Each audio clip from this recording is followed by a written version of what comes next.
দর্শক, সিএসআরএম জনতন্ত্র গণতন্ত্রে আপনাদেরকে স্বাগত জানাচ্ছি। আপনাদের সঙ্গে আছি আজকে আমি মারুফা রহমান।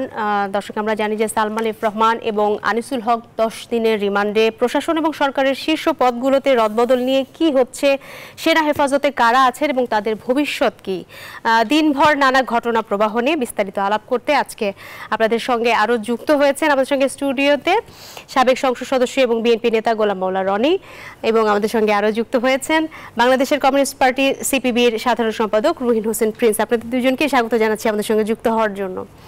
আসলে অনেকগুলো ইস্যুর মধ্য দিয়ে আমরা যাচ্ছি প্রতিদিনই, এবং শ্বাসরুদ্ধকর এক একটি ঘটনা ঘটছে। সালমান এফ রহমান এবং আনিসুল হকের যে 10 দিনের রিমান্ড, সেটা নিয়ে প্রথমেই গোলাম মাওলা রনি আপনার কাছে আসতে চাই। এত বড় একজন শীর্ষ ব্যবসায়ী, প্রধানমন্ত্রীর এত কাছের একজন লোক এবং দেশের সবচেয়ে ক্ষমতাধর মানুষগুলোর মধ্যে একজন, এই যে তার আজকের এই পরিণতি, এটি নিয়ে আসলে মানে আপনি কি বলবেন, কি বার্তা দেয় আসলে? না, প্রথমত হলো যেখানে আমার কথা বলাটা, তাদের বিরুদ্ধে কথা বলাটা আমার স্বভাব বিরুদ্ধ দুটো কারণে। প্রথম কারণটা হলো যে আমি সাধারণত একটা মানুষ যখন খুব বিপদে পড়ে, মুসিবত পড়ে, তাদেরকে নিয়ে পার্সোনালি আমি বলি না। আমি সবসময় যারা শক্তিশালী মানুষ, দাপটে মানুষ, তাদের সাথেই আমার সেই 2009 সন থেকে আমি একটা লড়াই সংগ্রাম করে আসছি। এখন তারা বিপদগ্রস্ত, এটা হলো একটা। দ্বিতীয়ত হলো এই দুজন মানুষ দ্বারাই আমি ক্ষতিগ্রস্ত হয়েছিলাম। আমি যখন সংসদ সদস্য ছিলাম তখন নিয়মিত বাংলাদেশ প্রতিদিনে লিখতাম, এবং আমি যেদিন গ্রেপ্তার হই, এই বাংলাদেশ প্রতিদিন অফিস থেকে, এই বসুন্ধরা এলাকা থেকে আমাকে গ্রেপ্তার করা হয়েছিল। মামলাটা ছিল মিথ্যা, এবং এই মামলাটা দিয়েছিলেন জনাব সালমান এফ রহমান। আর এই মামলায় একেবারে নজিরবিহীনভাবে নিম্ন আদালতে সাধারণত আনিসুল হক সাহেবদের মতো লোক যান না। উনি তখন দুর্নীতি দমন কমিশনের চিফ প্রসিকিউটর। তো সেই অবস্থা তিনি নিম্ন আদালতে গিয়ে আমার যেন বেল না হয় সেইভাবে করে আমাকে জেলখানায় ঢুকানোর সমস্ত ব্যবস্থা তিনি করেছিলেন। তো সেই সময়টাতে আমার জেলে যাওয়া কিংবা গ্রেপ্তার হওয়া, সেটার মধ্যে একটা সম্মান ছিল, মর্যাদা ছিল, আর সারা দেশের মানুষের একটা আবেগ ছিল, অনুভূতি ছিল, আমার জন্য দোয়া ছিল।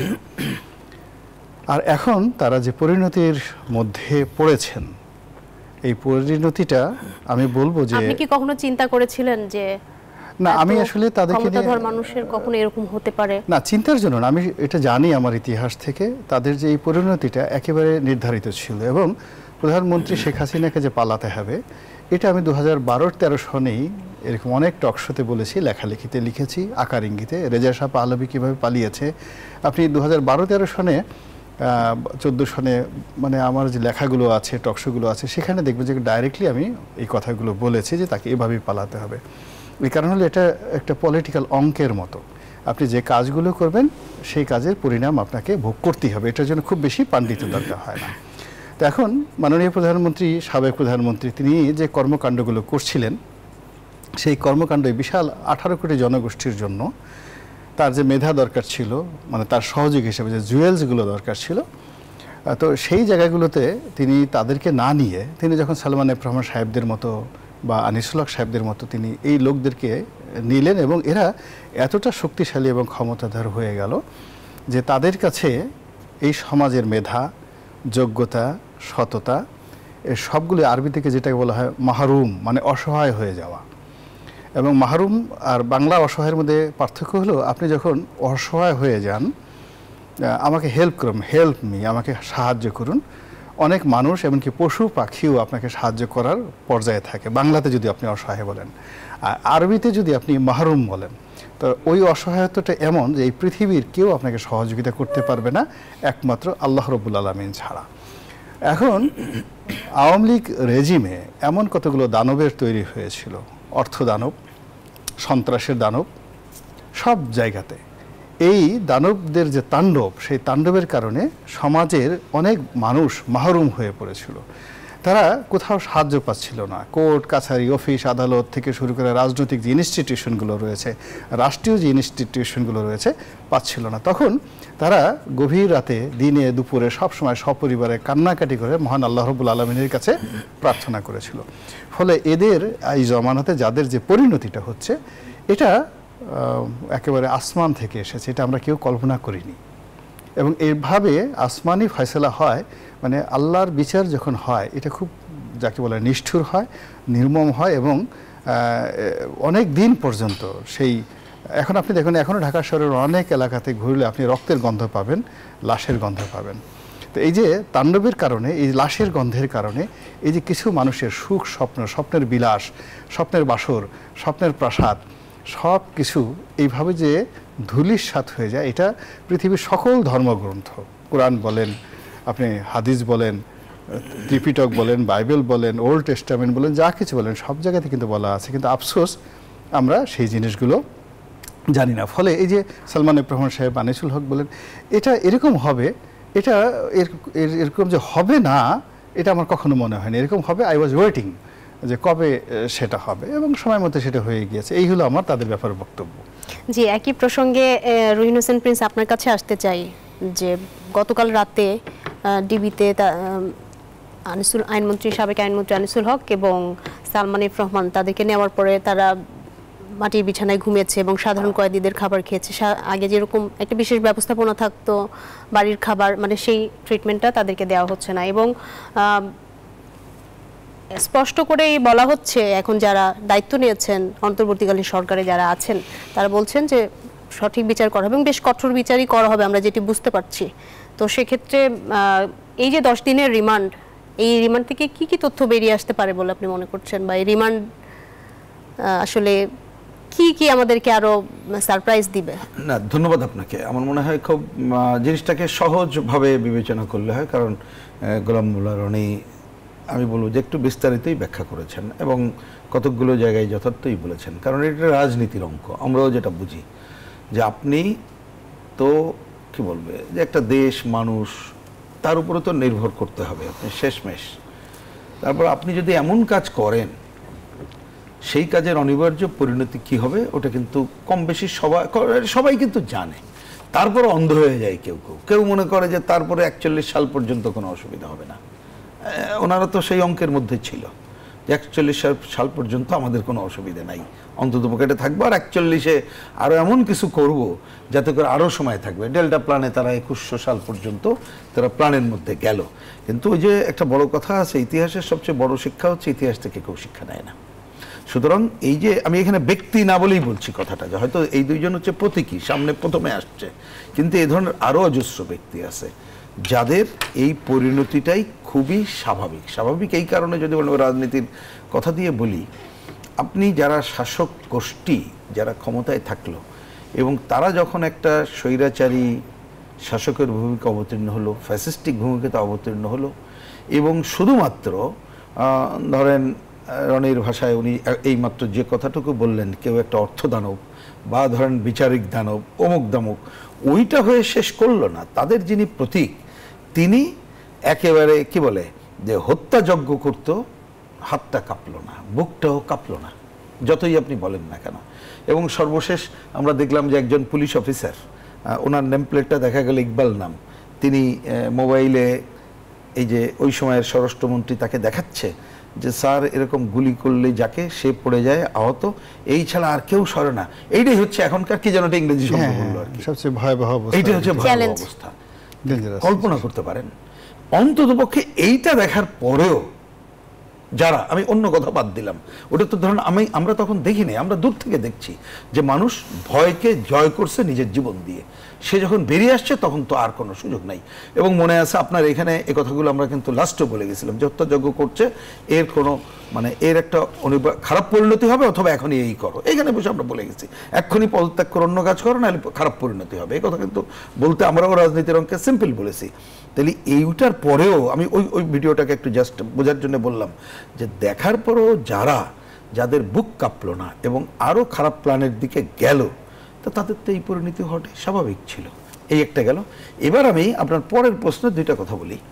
সেটা হচ্ছে আসলে বেরিয়ে আসা না আসা, আমি মনে করি বিশেষ করে যে দুইজন, আমরা তো এই যে সালমান এফ রহমান, ওনাকে শুধু এই আমল না আরও আমল থেকে চিনি, অর্থের বিষয়, ঋণ খেলাপির বিষয়, অন্যান্য বিষয় আমরা জানি, এরশাদ জামানা থেকে, কারেক্ট। এবং আনিসুল হক ব্যক্তিগতভাবে আমার অত হয়তো জানা বোঝা নাই, কারণ আইনটা এই জায়গায় করি না, কিন্তু সম্প্রতিকালের ভূমিকায় সবই আমাদের পরিষ্কার এবং আমরা জানি যে এই অঙ্গনটা একেবারে মানুষের আস্থা হারিয়ে গেছে এবং বিচারালয়ে কি হয়েছে এটা কে না জানে, একটা বাচ্চা ছেলেও এখন কিন্তু জানে, এবং যদি কেউ কোথাও কথাটা সঠিক বিচার করেও দিত তাহলে সেও বোধহয় বিশ্বাস করতো না, মানে পরিস্থিতিটা এরকম চলে গেছিল। তা সুতরাং তাদের কাছ থেকে আমি নতুন কিছু দেখি না, কিন্তু আমার একটা কোশ্চেন খালি এখানে করে রাখি, যতটুকু দেখলাম যেখানে যেভাবে গ্রেপ্তারটা করা হলো বা দেখানো হলো জানি না, কারণ পুরনো ফরম্যাট যদি থাকে তাহলে বলবো দেখানো হলো, আর পুরনো ফরম্যাট না হলে যাই হোক হলো, কিন্তু যে মামলায় তাকে সামনে নিয়ে আসা হলো এই মামলা কেন, এর থেকে আরো বড় বড় অপরাধে তো এরা অপরাধী, আপনাকে জায়গাটা সেই জায়গায় নিতে হবে। না হলে মনে রাখেন যে এরা যে ধরনের ক্ষমতাধর ছিল, আমি ক্ষমতাধর কথাটা আপনার কাছ থেকেই ধার করলাম, বাস্তবে আমাদের এই সমাজ ব্যবস্থায় তাদের হাত কিন্তু নানাভাবে থাকতে পারে, এবং এখন যারা এই অন্তর্বর্তীকালীন বলি বা যে আবার স্বপ্ন দেখছে ক্ষমতার, তাদের সাথে এদের দহরম মহরম যে হবে না, হতে পারে না, তারা যে কেউ রেস্কিউ করবে না, অন্ততপক্ষে আমরা বামপন্থীরা তা মনে করি না। কারণ মনে রাখেন যে শাসক গোষ্ঠী যারা একই শ্রেণীভুক্ত তাদের কিন্তু অটো একটা কম্প্রোমাইজ থেকে যায়, হচ্ছে প্রকৃত ঘটনা যে কারণে তারা প্রকৃত অপরাধী সেই জায়গায় তাকে অপরাধীর কাঠগড়ায় দাঁড় করানো। সেই দর্শক, সিএসআরএম জনতন্ত্র গণতন্ত্রে একটি বিরতি নিচ্ছে, আশা করি সাথে থাকবেন। ফিরে এসে আমরা আলাপ করব টাকা পাচারকারীদের শান্তিতে ঘুমাতে দেওয়া হবে না, গভর্নর বলেছেন এই কথা বাংলাদেশ ব্যাংকের। সাথেই থাকুন দর্শক। বিরতির পরে আবারও স্বাগত জানাচ্ছি সিএসআরএম জনতন্ত্র গণতন্ত্রে। আমরা সারাদিনের ঘটনা প্রবাহ নিয়ে আলাপ করছিলাম, সেই প্রসঙ্গে আসলে এখন যেই ইস্যুতে আমরা কথা বলতে চাই, বাংলাদেশ ব্যাংকের গভর্নর তিনি বলেছেন যে টাকা পাচারকারীদেরকে শান্তিতে ঘুমাতে দেওয়া হবে না, এবং একই সাথে তিনি উল্লেখ করেছেন যে তাদের কাছ থেকে টাকা উদ্ধার করা না গেলেও আইনের ভিত্তিতে দৌড়ের উপর রাখা হবে। প্রথমেই গোলাম মোল্লা রনি আপনার কাছে আসতে চাই। এখানে আসলে বাংলাদেশ ব্যাংকের যিনি গভর্নর তার ক্ষমতা খুবই সীমিত, একেবারে সীমিত। সেই সীমিত ক্ষমতা দিয়ে তার পক্ষে টাকা ফেরত আনাও সম্ভব নয়, আর কাউকে দৌড়ের উপরেও রাখা সম্ভব নয়। বরং এগুলো নিয়ে তিনি যদি খুব বেশি ওভার স্মার্ট হওয়ার চেষ্টা করেন, তিনি তার অফিসে খুব সুন্দর করে বসতে পারবেন না, কারণ ওই অফিসের গভর্নর লুৎফুর রহমান সরকার সাহেবের মতো গভর্নরকে গিয়ে থাপ্পড় মারা হয়েছে, সালমান এফ রহমানকে থাপ্পড় দিয়েছে। আমাদের দেশের পুরো ব্যাংকের বোর্ডকে জিম্মি করে এক মালিক পক্ষ পুরো সবাইকে বেদম প্রহার করেছে ইউসিবিএল ব্যাংকে, এই আখতারুজ্জামান বাবু অ্যান্ড ফ্যামিলি গিয়ে। আর একজন বাড়াবাড়ি করেছে, হুমায়ুন জহিরের মতো একজন ডিরেক্টরকে প্রকাশ্যে গুলি করে মেরে ফেলা হয়েছে। সো এই অর্থ সংক্রান্ত সেক্টরে যে আন্ডারওয়ার্ল্ড এরা অত্যন্ত শক্তিশালী। আপনাকে একটা উদাহরণ দিই, আপনি সালমান এফ রহমান সাহেবের কথা বললেন না, আমি কাশিমপুর কারাগারে যে রুমটাতে ছিলাম গিয়ে জানলাম যে ওই রুমে সালমান এফ রহমান সাহেব ছিলেন। তো উনি সারাক্ষণ শুধু কান্নাকাটি করতেন আর কোরআন শরীফ পড়তেন, এবং ওখানে বসে বসে তিনি তওবা করতেন আর বলতেন যে বের হয়ে উনি আর জীবনে অন্যায় করবেন না। যাই হোক, এই গেল একটা দিক। বের হয়ে উনি কী করেছেন সেটা তো আমরা সবাই জানি। আর প্রশাসনের সাথে তাদের হলো এমন একটা সম্পর্ক, যেমন আপনি ধরেন আমি কারাগারে ছিলাম, ওখানে আরও অনেক বন্দী ছিল, সেখানে হোটেল পূর্বাণী থেকে প্রতিনিয়ত খাবার যেত, তারপরে আপনার কাছে যেত? আমার কাছে না, মানে অন্য সবার কাছে যেত, আমি খেতাম, আমি ভাগ পেতাম, আমি এগুলো লিখেছি, মানে আমার যে কারাদহন যে বইটা বাংলাদেশ প্রতিদিনটা লিখেছি, আমি নিজে অবাক হয়ে যেতাম। ঢাকা ক্লাবের খাবার যেত, হোটেল পূর্বাণী খাবার যেত, সেরাটন সোনারগাঁয়ের খাবার যেত, আমি খাবার খেয়ে একদম মোটা তাজা হয়ে গেলাম। এবং আমার হাত পা টেপার জন্য লোক ছিল, জামা কাপড় ইস্ত্রি করার লোক ছিল, হ্যাঁ সেবক ছিল, তারপরে প্রতি 2 বেলা শেভ করার জন্য ওখানে আলাদা লোকজন আছে। তো যারা টাকা পয়সা খরচ করে ওখানে, বা তাদের ওখানে একটা সিন্ডিকেশন আছে, তারা ওই টাকাতে ওখানে, যেমন নাসিম সাহেব যিনি সাবেক স্বাস্থ্যমন্ত্রী স্বরাষ্ট্রমন্ত্রী ছিলেন, তিনি ওখানে বক্স খাট নিয়ে গেছিলেন, তারপরে শেষে আরও অনেক কিছু ফ্রিজ সব কিছু তার ছিল। নাজমুল হুদা সাহেব যখন জেলখানাতে ছিলেন, তিনি সেখানে মোটামুটি ফাইনাল করে ফেলেছেন যে এয়ার কন্ডিশনার লাগিয়ে ফেলবেন। তা আমি পরে জিজ্ঞেস করলাম আপনি এয়ার কন্ডিশনার লাগাতে পেরেছিলেন? বাইরে একদিন লিফটের গোড়ায় দেখা হলো, অভ্যাস হয়ে গেছিলো, আর কদিন থাকলে এয়ার কন্ডিশনার লাগানোর ব্যবস্থা আমি করে ফেলতে পারতাম। তো সালমান সাহেব যখন ওখান থেকে ছিলেন, তিনি সেখান থেকে আসতেন এবং তাদেরকে আনা নেওয়ার জন্য আলাদা নিয়মই আছে, প্রাইভেট গাড়িতে করে টাকা দিলে মাইক্রোবাসে, ভালো ভালো মাইক্রোবাসে ভাড়া করে তারা আনতে পারে, নিজস্ব ব্যবস্থাপনায় সেখান থেকে আসা যায়, কোর্টে আসা যাওয়া করা যায়। তো উনি করতেন কি, সেখানে আসতেন হাসপাতালে চিকিৎসা করার জন্য, পিজি হাসপাতালে। তো পিজি হাসপাতালে চিকিৎসা করার জন্য এসে হাসপাতালে না ঢুকে পিজি হাসপাতালের উল্টো দিকে একটা পথকলি ট্রাস্ট আছে, একটা বিল্ডিং আছে, ওই বিল্ডিংয়ে তিনি বসতেন এবং ওখানে তিনি নিয়মিত অফিস করতেন। ওই করে এই অফিসে তার ভ্যাকসিনকর যত যে কাজকর্ম ওই অফিসে বসে সম্পাদন করতেন। এবং এই কথাগুলো আমাকে বলেছেন জনাব গিয়াসউদ্দিন আল মামুন, কেন তার সাথে তারা একসাথে জেলে ছিলেন এবং ওই বললেন যে এরকম এই ঘটনাগুলো ঘটতো এবং মামুন সাহেব যেহেতু এখন বাইরে আছেন জিজ্ঞাসা করতে পারেন। তো এখন আসলে এই যে যাদেরকে গ্রেপ্তার করা হলো এটাই শেষ দৃশ্য নয়, এরপরে আরও দৃশ্য আছে এক। আর যেটা হতাশা ব্যঞ্জক এবং সবচেয়ে বিপজ্জনক সেটি হলো আমরা আমাদের যে কলোনিয়াল মনোভাব এবং আগের সরকারের যে সকল জঙ্গি নাটক যা কিছু আছে তার থেকে আমরা বোধহয় বের হতে পারিনি। এর কারণ হলো জনাব আনিসুল হক এবং জনাব সালমান এফ রহমান যেভাবে গ্রেপ্তার তাদেরকে দেখানো হয়েছে, যে ছবি মিডিয়াতে এসেছে এবং তাদেরকে যেভাবে লাইফ জ্যাকেট লুঙ্গি পরানো অবস্থায় দেখানো হয়েছে, এটা কোনো অবস্থাতে ঠিক হয়নি। এটা কোনো অবস্থাতে ঠিক হয়নি, এই ধরনের ছবি তোলাও ঠিক হয়নি এবং এইভাবে তারা গ্রেপ্তার যে হননি আমি একেবারে একটা লোহার তামার পা টানেন আমি ওইভাবে বলে দিতে পারি। এর আগে ওই যে করোনা শাহেদকে গ্রেপ্তার করা হলো, তাকে বোরকা পরিয়ে মানে কোমরে পিস্তল ঝুলিয়ে দিয়ে, তাও আবার পিস্তল যেদিকে ঝুলায় বাইরে একটা পুরনো পিস্তল ঝুলিয়ে দিয়ে তারপরে শেষে যেভাবে ছবি তোলা হয়েছে, এটা হলো এই যে আমাদের যে আইন শৃঙ্খলা রক্ষাকারী বাহিনীতে কতগুলো স্টুপিড থাকে, ননসেন্স, এদের বুদ্ধিশুদ্ধি একেবারেই কম। এখন এরা তো বিএনপিকে ডুবিয়েছিল ওই 1/11-এর আগে, 1/11-এর সরকারকে ডুবিয়েছিল, আওয়ামী লীগকে ডুবিয়েছে, এখন আবার এই যারা আছে অন্তর্বর্তীকালীন এদেরকে ডুবাবে। আমার মনে হয় যে এই যে সালমান এফ রহমান সাহেবকে যারা গ্রেপ্তার করেছে, গ্রেপ্তার নাটক করেছে, এই ধরনের ছবি যারা এইভাবে দিয়েছে, আমার মনে হয় তাদের সবার বিরুদ্ধে আইনগত ব্যবস্থা নেওয়া উচিত। ইটস এ ড্রামা, এটা ঠিক না। উনি এই সমাজে ধরেন সালমান এফ রহমান, আনিসুল হক, তারা একটা মন্ত্রী পর্যায়ের লোক ছিলেন। আপনি তাদেরকে অপমান করতে চান, তার একটা লিমিট থাকবে।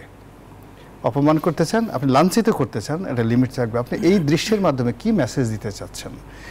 It is very unfair.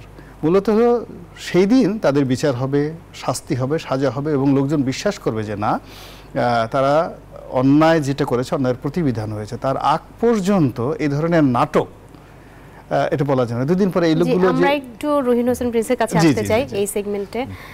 কিছুক্ষণ পরে আমাদের বিরতি নিতে হবে। টাকা পাচারকারীদের শান্তিতে ঘুমাতে দেওয়া হবে না এবং টাকা উদ্ধার করা না গেলে আইনের ভিত্তিতে দৌড়ের উপর রাখা হবে, তার ব্যাখ্যা দিচ্ছিলেন গোলাম মোল্লা রানী। আপনি কি মনে করেন যে তিনি যা বলছেন তা করতে পারবেন? না, আমি তার আগে একটু বলি যে প্রথম কথাটা এইভাবে আলোচনাটা আনি আমরা, বোধহয় সেটাই বিবেচনায় প্রধান হওয়া উচিত। আমাদের টাকা পাচার, ঋণ খেলাপি, এই যে পরিস্থিতিটা এবং বাংলাদেশ ব্যাংকের কি বলে যে তার যে নিয়ম কানুনের মধ্যে পড়লেও সেইখানে হস্তক্ষেপ করার মধ্য দিয়ে যে লুটপাটের অবারিত দ্বার ছিল, তাহলে সেইটাকে বন্ধ করা এবং পুরনোগুলোকে তুলে আনা, এটাই তো প্রধান দায়িত্ব এবং এইটা আমাদের এই মুহূর্তের জন্য অন্যতম প্রধান কাজ, এটা মনে রাখতে হবে। আমার বিবেচনায় যে সেই কাজটা কিভাবে করা যায়, গভর্নরের যতটুকু ক্ষমতা আছে পুরো এখন যে সরকার, তাদেরকে উনি হয়তো পরামর্শ দিয়ে বা তাদেরকে নিয়ে করার কাজটাই করা দরকারটাই প্রধান মনে হয়। কিন্তু উনি আজকে যতটুকু আপনার কাছে শুনলাম, টেলিভিশনে যতটুকু শুনলাম, তাতে বরঞ্চ আমি দেখছি যে এই কথাটা উনি না বললেই ভালো করতেন, যে টাকার পাচারকারীদের টাকা হয়তো আনা যাবে না। কেন এই কথাটা কেন বললেন? আমি যদি অন্যভাবেও বলি, আমি দেখলাম যে এই বিরূপক্ষ পাল ওনার একটা লেখা বেরিয়েছিল, উনি আবার তো বলছেন যে এই টাকাগুলো আনা সম্ভব। তাহলে উনি তো বলবেন যে আমি অবশ্যই আমি গভর্নর হিসাবে আমি প্রচেষ্টা নেব যাতে যে কোনোভাবে টাকাটা নিয়ে আসা যায়, এটুক বলেই তো দাঁড়িয়ে দিলে ভালো হতো। কিন্তু এখানে ওটা জেনারেলাইজ করে যেটা বললেন, তাতে মানুষের মধ্যে এখনই প্রথমে একটা মনস্তত্ত্ব দাঁড়ায় গেল, বোধ হয় আনা যাবে না, ওরা একটু দৌড়ের পরে থাকবে। সুতরাং আমরা এটা প্রত্যাশা করি না। আমি মনে করি যে উনি নিশ্চয়ই আগামীকাল উনি এবং সরকারের পক্ষ থেকে পরিষ্কার ভাষায় অ্যামেন্ডমেন্ট করে বলবে, হ্যাঁ পরিষ্কার ভাষায় বলবে যে আমাদের যত আছে এগুলো আমরা আনবো এবং জনগণকে বলবে যে আমরা তাদের তথ্য আপনাদের জন্য উন্মুক্ত করে দিচ্ছি। আমি এখানে আর পৃথিবীতে অনেকগুলো প্রতিষ্ঠান কিন্তু এখন দাঁড়িয়ে গেছে যারা এই ধরনের অবৈধ অর্থ পাচার যেখানে হয় ওটা ফেরত আনার জন্য সরকারগুলো সহযোগিতা কনসালটেন্সি করে তারা। হ্যাঁ, আপনি সুইজারল্যান্ড বলেন, জার্মানি বলেন, ওই সকল গভর্নমেন্টই উল্টো অফার দেয়, যায় তুমি আমাকে তথ্য দাও, আমাদের দেশে যদি তোমার কোনো টাকা থাকে আমরা তোমাকে ফেরত দেবো, ইনক্লুডিং সিঙ্গাপুর গভর্নমেন্ট। মানে সিঙ্গাপুরে এখন যদি আপনি অ্যাপ্লিকেশন করেন এবং বলেন যে আমি সামিত গ্রুপের টাকা আনতে চাই সিঙ্গাপুর থেকে ফেরত, সিঙ্গাপুর সরকার দাঁড়িয়ে আছে দেওয়ার জন্য, আপনি বলবেন কিনা সেটা মূল্য। আমি এটা মনে করি এবং এই সাথে আমি খালি ওইটাই যুক্ত করছি যে আমার বক্তব্য ওই যে কথাগুলো হলো এই কাজ করুক, পুরো তথ্য জনগণের কাছে উন্মুক্ত করুক। তার মানে আমরা ধরে নিচ্ছি যে যদি সম্পূর্ণরূপে চেষ্টা করা হয় এটি ফিরিয়ে আনা অবশ্যই সম্ভব। আমি বলছি ফিরিয়ে আনার কথা তো ম্যাটার 1 উইক, এক সপ্তাহের মধ্যে। উনি তো বললেন যে আইনি কথা ওই জায়গায়, আমি তার সাথে যুক্ত করতে চাচ্ছি যে ওনারা প্রথমে নামগুলো কোথায় কি হয়েছে এগুলো উন্মুক্ত করে আমাদের দেশের মানুষ এবং আমাদের দেশের মানুষ বিদেশে যারা আছে বা দুর্নীতির বিরুদ্ধে যারা কথা বলে তাদেরকে বলা হোক এরা এরা অমুক জায়গায় আছে, এদের টাকা কিভাবে ফেরত আনা যাবে, এদের বিরুদ্ধে তোমরাও আরেকটা জিনিস, সেটা একটু অন্য ধরনের প্রেসার। আমি জাস্ট আসতে আসবেন। আপনি এই যে এনবিআর এর চেয়ারম্যান ছিল রহমতুল্লিল মুনিম, আর ওই যে বাংলাদেশ ব্যাংকের গভর্নর ছিল এই যে যেটা গেল তালুকদার, এই দুটোকে রিমান্ডে আনেন। রিমান্ডে আনার সঙ্গে সঙ্গে রিমান্ডে এনে গত সেই 4 বছরে বা 3 বছর দায়িত্বকালীন সময়ে বাংলাদেশ থেকে কত টাকা পাচার হয়েছে, কত টাকা রেভিনিউ ফাঁকি হয়েছে, সব খবর এই দুজনের কাছে আছে। এবং এই দুজন টাকা পাচারের সাথে জড়িত, তার সঙ্গে সঙ্গে অন্য যারা পাচারকারী আছে তারা কিভাবে পাচার করেছে সকল ডকুমেন্ট এদের কাছে আছে। এবং সেই ডকুমেন্টগুলো নিয়ে আপনি শুধু সিঙ্গাপুরে সাবমিট করেন যে তোমার এখানে যে হোটেলটা কিনেছে এস আলম, বাংলাদেশি টাকায় 1000 কোটি টাকাতে যে হোটেলটা কিনেছে, এবং সামিত গ্রুপ যে তোমাদের এখানে ওয়ান অফ দ্য টপ 10 রিস্কম্যান, এই টাকাটা তোমাদের দেশে তার শুধু জিজ্ঞাসা করো যে তুমি সেই টাকাটা আনছো কোত্থেকে, টাকাটা তো এমনি এমনি হয়নি। তাহলে সেই টাকাটা তোমার যে ব্যাঙ্ক অ্যাকাউন্টগুলো, আমার এই যে এখানে এই অ্যাকাউন্টে তুমি সার্চ দিয়ে দেখো যে আমাদের এই নামে কয়টা বোল্ট আছে, মানে ওখানে যেমন অনেক অপরাধী আছে তারা করে কি ব্যাঙ্ক অ্যাকাউন্ট না করে করে কি স্ত্রী নামে একটা ভোল্ট নেয়, ভোল্টে ওটার মধ্যে সোনা গয়না টাকা ডলার সে সিন্ধুক ভরে সেখানে রেখে দেয়, এরকম বদমাশি লোকও আছে। তো যারা সরকারের যারা কর্তা ব্যক্তি আছে তারা যদি আন্তরিক হয়, তারা যদি জানে মানে সূত্রটা কি আসলে কোনো ব্যাংকের মানে সরকারি বেসরকারি ব্যাংকের যেটা সিন্ডিকেট আছে সেই সিন্ডিকেট ছাড়া, বাংলাদেশ ব্যাংকের সিন্ডিকেট ছাড়া, এনবিআর এর সিন্ডিকেট ছাড়া কোনো ব্যবসায়ী একটা টাকা পাচার করতে পারে না। আর আপনি বলছিলেন যে গ্রেপ্তার করাটাই শেষ দৃশ্য নয়, সেই দৃশ্য কি আমরা জানবো, তবে তার আগে একটি বিরতি নিচ্ছি। দর্শক, সিএসআরএম জনতন্ত্র গণতন্ত্রে আরো একটি বিরতি নিচ্ছি, আশা করি সাথেই থাকবেন। দর্শক, আবারও স্বাগত জানাচ্ছি সিএসআরএম জনতন্ত্র গণতন্ত্রে। আমরা আলাপ করছিলাম দিনভর নানা ঘটনা প্রবাহ নিয়ে, এবং আমাদের সঙ্গে স্টুডিওতে যুক্ত রয়েছেন গোলাম মাওলা রানী এবং রহিন হোসেন প্রিন্স। শেষ অংশে আমরা আছি। আজকে পররাষ্ট্র উপদেষ্টা একটি মন্তব্য করেছেন যে ভারতে বসে শেখ হাসিনা বিবৃতি দিলে সম্পর্কের ক্ষতি হবে। তিনি এই কথাটি বলেছেন প্রণয় ভার্মাকে, ঢাকায় ভারতের হাই কমিশনার প্রণয় ভার্মাকে এই কথাটি বলেছেন। তো সব মিলিয়ে মানে আমি যদি প্রথমেই গোলাম মাওলা রানী আপনার কাছে আসতে চাই যে এই যে একটা পরিস্থিতির মধ্যে আমরা আছি, এটি নিয়ে আপনার শেষ কথা কি? না, এই কথা শুনতে আমার খুব ভালো লাগছে, বিকজ অনেক দিন পরে বাংলাদেশের একজন পররাষ্ট্রমন্ত্রী ভারতকে থ্রেট দিচ্ছে।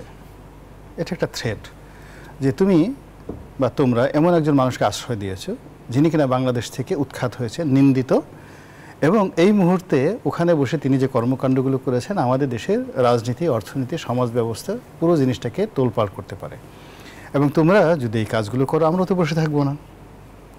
এই যে একটা প্রচ্ছন্ন কথা বলেছেন, এই কথাটা শুনতে আমার খুব ভালো লাগছে। ফলে যিনি পররাষ্ট্র উপদেষ্টা আছেন তিনি যদি এই ব্যাপারে আরও সতর্ক হন, এবং উনি যদি জাস্ট একজন রাষ্ট্রদূতের তার ক্ষমতা খুব অল্প, তাকে ডেকে এনে যে কোনো কথা বলা মানে ভারতের মতো একটা বড় রাষ্ট্রের জন্য মানে তুলনা একেবারে নগণ্য।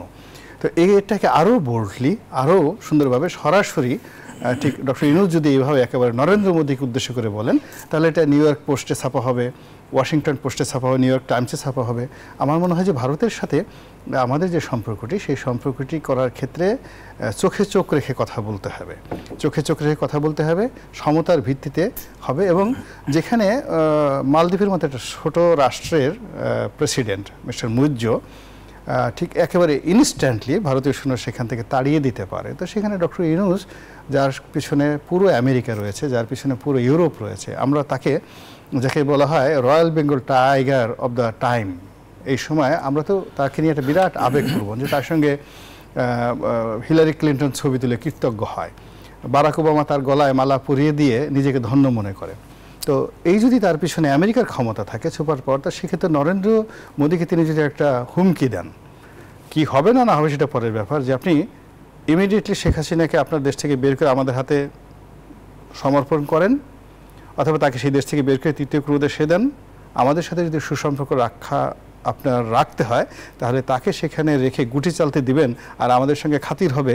এই কথাটা আমার কাছে মনে হচ্ছে অন্য সব লোক বাদ দিয়ে ডক্টর মোহাম্মদ ইউনূসের মুখ দিয়ে এই মুহূর্তে খুব বোল্ডলি এবং স্ট্রংলি এই কথাটা বলতে হবে। এটা যদি তিনি বলতে পারেন তাহলে এই যে ছাত্রদের যে আন্দোলন, তাদের যে সাহস, এটা বেড়ে যাবে।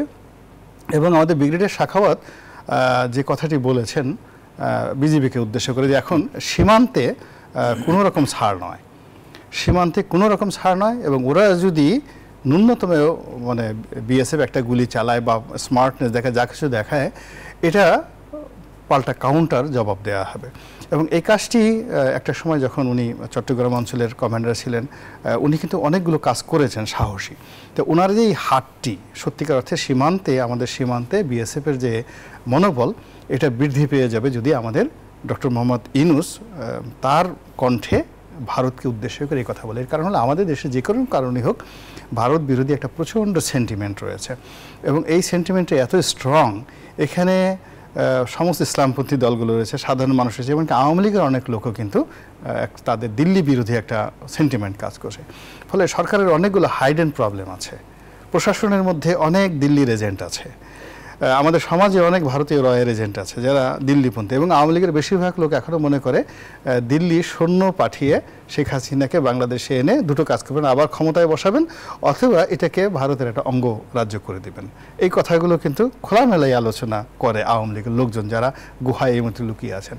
তো তাদের জন্য এই মুহূর্তে সবচেয়ে একটা থ্রেট পলিটিক্যাল স্ট্যান্ড, এবং অ্যাজ ওয়েল অ্যাজ দেশের যে সংহতি রক্ষা করা, এবং যে স্পিরিট নিয়ে, স্বাধীনতা সার্বভৌমত্বের যে স্পিরিট নিয়ে 5 তারিখে বিশাল গণ অভ্যুত্থান হয়েছে, এটি মূলত ভারতীয় যাকে বলা হয় আগ্রাসনের বিরুদ্ধে কিন্তু এটা হয়েছে, দিল্লির অফিসারের বিরুদ্ধে এটা হয়েছে। আমাদের তিনটি নির্বাচন থেকে শুরু করে গণতান্ত্রিক ব্যবস্থা ভারত ধ্বংস করেছে, তাদের বিরুদ্ধে হয়েছে। খালি কোটা বিরোধী আন্দোলন হলো একটা ওসিলা মাত্র, কিন্তু পেছনে তো 15 বছরের যে অপশাসন থেকে যা কিছু আছে তার মধ্যে মানে দিল্লির সাম্রাজ্যবাদী মনোভাব কাজ করেছে। তো সেই মনোভাবের ক্ষেত্রে মানে জনাব তৌহিদ সাহেবের যে বক্তব্য, এটাকে আমি সমর্থন করি, কিন্তু এটা পর্যাপ্ত নয়, এবং এতে কোনো কাজ হবে না। বিকজ উনি একজন রাষ্ট্রদূতকে ডেকে বলেন, রাষ্ট্রদূত আবার একটা নোট পাঠালো দিল্লি, আবার দিল্লি সেই নোটটা যখন বাংলাদেশ ডেস্কে যাবে, ওখানে একজন ডিপটি সেক্রেটারি পর্যায়ের কর্মকর্তা দেখেন, উনি এই নোটটা ছিঁড়ে ফেলে দেবেন, নরেন্দ্রের মধ্যে জানবেনও না যে বাংলাদেশে কি হচ্ছে।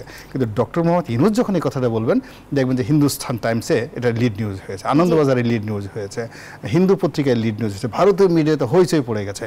ফলে ভারত বাংলাদেশ সম্পর্কের ক্ষেত্রে একটা সমতা, সমঝোতা, যেটাই বলেন না কেন, অর্থাৎ দুনিয়াটা হলো শক্তের ভক্ত নরমের জন্য। এই বাংলাদেশে বসে শহীদ প্রেসিডেন্ট জিয়াউর রহমান সাহেব যখন ধমক দিয়েছেন, তাকে রিসিভ করার জন্য এয়ারপোর্টে প্রেসিডেন্ট এবং প্রধানমন্ত্রী সমস্ত প্রোটোকল ভেঙে একসাথে দুজন এয়ারপোর্টে উপস্থিত হয়েছেন। আর যখন আমরা নতজানু হয়েছি, শেখ হাসিনাকে রিসিভ করার জন্য একজন উপমন্ত্রী এয়ারপোর্টে এসেছে, এবং ঢোল ডবর বাজিয়ে ধুতি পরে নাচানাচি করে তাকে জাস্ট ওইভাবে তুচ্ছ-তাচ্ছিল্য করা হয়েছে।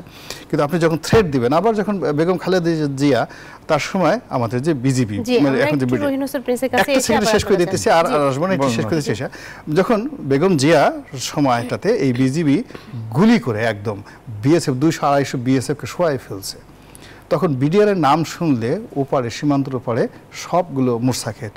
এবং সেই অবস্থায় বেগম জিয়া বিরোধী দলীয় নেত্রী হিসেবে যখন গেছেন, তাকে রিসিভ করার জন্য sitting prime minister Manmohan Singh এয়ারপোর্টে চলে এসছে। ভারত হলো শক্তের ভক্ত, নরমের জম। তো এখন ডক্টর মোহাম্মদ ইউনূস এখানে আবেগের কোনো ব্যাপার নয়, তাকে শক্ত হতে হবে ভারতের ব্যাপারে, এবং তিনি যত বেশি শক্ত হবেন, ভারতের পক্ষ থেকে কোঅপারেশন এবং ডিসকাশন যা কিছু হোক না কেন সেটা ইজি হয়ে যাবে বাংলাদেশের জন্য। জি, আপনি শুনছিলেন সব কথাই ওনার, যে গোলাম মোল্লা রনি বলছিলেন যে চোখে চোখ রেখে আসলে ভারতের সাথে কথা বলতে হবে, এবং এই চোখে চোখ রাখার কাজটা আমাদের প্রধান উপদেষ্টা এখন যিনি অন্তর্বর্তীকালীন সরকারের ডক্টর মোহাম্মদ ইউনূস, তাকে করতে হবে। আপনি কি মনে করেন? না, ঠিকই, খুবই কারেক্ট বলছে। কারণ একটা মনে রাখতে হবে যে হ্যাঁ ঠিকই, এটা একটা সাধারণ কথা আমরা বলি, অনেক সময় মুখস্থ বলে দিই সব দেশের সাথে আমাদের বন্ধুত্বের সম্পর্ক, কারণ সত্যতা নয়, কথা একদিকে ঠিক, কিন্তু মনে রাখতে হবে এইটা কথা বলার মধ্য দিয়ে আমরা আমাদের নতজানু পরিস্থিতিটা যেন কখনো না হয়, সেটি একটি দিক। তাহলে এই একটা দিকে বিবেচনা রাখা দরকার। আর একটা বিবেচনা রাখতে হবে, পৃথিবীর অনেকগুলো দেশ নিয়ে আমরা বিবেচনা রাখবো, ধরেন অবশ্যই মার্কিন সাম্রাজ্যবাদ, তাকে বিবেচনা রাখবো, কিন্তু অবশ্যই বিবেচনা রাখতে হবে আধিপত্যবাদী এই ভারতকে, মনে রাখতে হবে। এবং আমি আরেকটা বলি, কথার সাথে যোগ দেওয়া, যে রিসেন্টলি আমরা দেখছি যে ভারতের অনেকগুলো মিডিয়া তারা যেভাবে আমাদের দেশ, আমাদের ঘটনাবলী এবং আমাদের নানা বিষয় এটা তুলে ধরছে, আমি তো মনে করি এই ব্যাপারে একটা স্ট্রং পজিশন আমাদেরকে নেওয়া দরকার, কারণ যা ফ্যাক্ট সেটা তুলে ধরা দরকার, কিন্তু হয়তো বায়াস্ট করার তো কিছু নাই। এবং এই বায়াস্ট করার যেভাবে সুযোগ পাচ্ছে সেই সুযোগটা দেওয়া আমাদের মোটেই উচিত না। এবং এক্ষেত্রে আমি ওইটার সাথে আরেকটু যোগ করতে চাই, সেটা হচ্ছে মনে রাখতে হবে, দেখেন এত সবের পরও ভারত দেখলাম যে প্রথম দিকে বোঝার জন্য আপনারা দেখবেন এই আন্দোলনের শুরুতে ওইখানে আমাদের যে বামপন্থী বন্ধুত্বের ছাত্র সংগঠন মানে দলগুলো আছে তারা কিন্তু একটা পজিশন নিয়েছে, তারা এখানে সমাবেশ মিছিল করেছে আমাদের এই আন্দোলনের পক্ষে। আমাদের বন্ধুপ্রতিম যে সংগঠনগুলো আছে তারা কিন্তু এখানে করেছে, এই যে কলকাতায় যেগুলো করলো আমাদের কাছ থেকে নিয়েছে, এবং আমাদের এইখানকার যে পজিশনগুলো সেটা ওইখানকার পত্রপত্রিকা একেবারে অতীতে এত করে নাই এইগুলো প্রচার করছে, এবং আমাদের সাথে কথা বলছে যে আমরা কেন এই ধরনের স্বৈরাচারের প্রতি কী পজিশন নিচ্ছি এটা দেখলাম। কিন্তু দেখবেন আবার তারা তাদের জাতীয় স্বার্থ বিবেচনা করে দিল্লিতে কিন্তু সব দল এক হয়ে তার একটা পজিশন নিল। আমি ওই আলোচনা না যেয়ে বলছি যে বাংলাদেশের এই যে সরকার এখন আছে তাকে কিন্তু যে কাজটা করছে তা থেকে আমাদেরকে জাতিকেও এই জায়গায় ঐক্যবদ্ধ করে কাজটা করতে হবে। আমি অবশ্যই চোখ রেখে যেমন কথা বলবো, এবং তাতে এইখানে কোনো সাম্প্রদায়িক উস্কানির ব্যাপার নেই, আমার জাতীয় স্বার্থ রক্ষাটাই প্রধান। সেইটা যদি আমি করতে পারি তাহলে কিন্তু তারা আমাদেরকে কোনোভাবে কোনো কারণে বায়াসড বা এটাকে নিয়ে সকল বিজনেসটাও করতে পারবে না। সেইটাও জাতিকে আজকে করা দরকার, কারণ আমরা মনে রাখা দরকার এই যে অনেক রক্তের বিনিময়ে এই যে আমাদের একটা কি বলবো যে স্বৈরাচার বিরোধী সংগ্রামে যে বিজয় লাভ করেছি এইটাকে কোনোভাবে হারাতে দেওয়া যাবে না। এবং নানা ধরনের শক্তি দেশের মধ্যে দেশের বাইরে, খালি পতিত হাসিনা স্বৈরাচার না, আমি বলছি তার বাইরেও দেশের মধ্যে অপশক্তি আছে, বাইরেও অনেকগুলো অপশক্তি আছে যারা বাংলাদেশের উপরে নানা কারণে ঈর্ষান্বিত এবং আমাদের এখানে ভূ রাজনৈতিক কারণে তাদের আধিপত্য রক্ষার জন্য আবার চেষ্টা করবে। সুতরাং সেই জায়গা থেকে আমাদেরকে বাংলাদেশের তার স্বাধীনতা সার্বভৌমত্বর এই ধারাকে অক্ষুণ্ণ রাখার জন্য আমরা এই পার্শ্ববর্তী দেশ তাদের অ্যাটিটিউড নিয়ে যেমন কথা বলতে হবে, একই সাথে আমাদের সারা দেশের মানুষকেও জাগ্রত করতে হবে। আমরা একদম শেষ মিনিটে আছি, শেষ 1 মিনিট আছে। গোলাম মোল্লা রনি আপনার কাছে আবারও আসতে চাই। একটি প্রশ্নের উত্তর আমি বিরতির আগে বলেছিলাম পাইনি, যে গ্রেফতার করাটাই শেষ দৃশ্য নয়, শেষ দৃশ্যটি তাহলে কি?